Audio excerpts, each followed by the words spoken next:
सजीव रूप से जीने की कला, गरीब का ठंडी मौसम। बहुत सालों से एक गांव में रहने वाला रामू बहुत ही गरीब था। उसकी आर्थिक स्थिति बहुत ही कमजोर थी, लेकिन उसमें एक अजीब सी खुशी बसी रहती थी। जब भी कोई उससे यह सवाल करता कि तुम इतने गरीब क्यों हो, उसका उत्तर हमेशा यही होता, मेरी गरीबी में भी कुछ खास बातें हैं। एक बार जब ठंड का मौसम गांव को छू रहा था, रामू ने एक बहुत ही अजीब सा चीज बनाई। वह चीज उसकी गरीबी का एक हिस्सा था, लेकिन उसने उसे एक अद्वितीय अंदाज में तैयार किया। उसने एक पुराने साड़ी का टुकड़ा लिया और उसमें छोटे छोटे टुकड़े काटकर मिला दिए। उसने इसे एक सुंदर सा कमीज में बदल दिया। फिर उसने अपनी पुरानी बोते को साफ सुथरा किया और उसमें थोड़ा थोड़ा सा रंग भरा। गांव वाले हैरान रह गए कि इतने गरीबी के बावजूद रामू कैसे इतनी खुश दिख रहा है। उन्होंने पूछा, रामू, तुम इतने गरीब क्यों हो, फिर भी इतनी मुस्कान के साथ जी रहे हो? रामू ने मुस्कुराते हुए कहा, गरीबी में भी कुछ खास बातें हैं।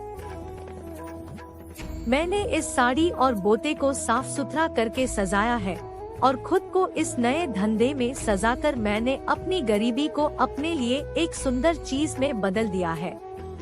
गांव वालों ने रामू की दृष्टि को बदलते हुए उसकी सोच का सम्मान किया और यह सीख लिया कि सच्ची खुशी अपनी ताक में होती है, चाहे आप गरीब हो या धनवान। रामू ने अपनी आत्मा में सकारात्मक बदलाव करके गरीबी को अपनी स्वीकृति कर ली थी। वह बस यह नहीं समझता था कि उसकी सामाजिक स्थिति उसकी खुशी को प्रभावित करे, बल्कि वह आत्मनिर्भर रहकर अपने जीवन को सुखमय बना सकता था। रात के समय जब ठंडी हवा गांव को छू रही थी, रामू ने अपनी साड़ी का कोना अपने सिर पर ओढ़ा और बोते में गर्म पत्तियां रखकर खुद को बहुत ही सुखद महसूस करने का एहसास किया। उसने यह सीखा कि छोटी छोटी खुशियां जीवन को सुंदर बना सकती हैं, चाहे जैसी भी हो स्थिति। उसका आदम्य और सकारात्मक दृष्टिकोण गांव वालों को प्रभावित करता रहा और उनमें भी सकारात्मकता भर दी। इस कहानी से हमें यह सीखने को मिलता है कि जीवन में संघर्ष तो होता ही है, लेकिन हमारी सोच और दृष्टिकोण हमें उस संघर्ष से बाहर निकाल सकते हैं।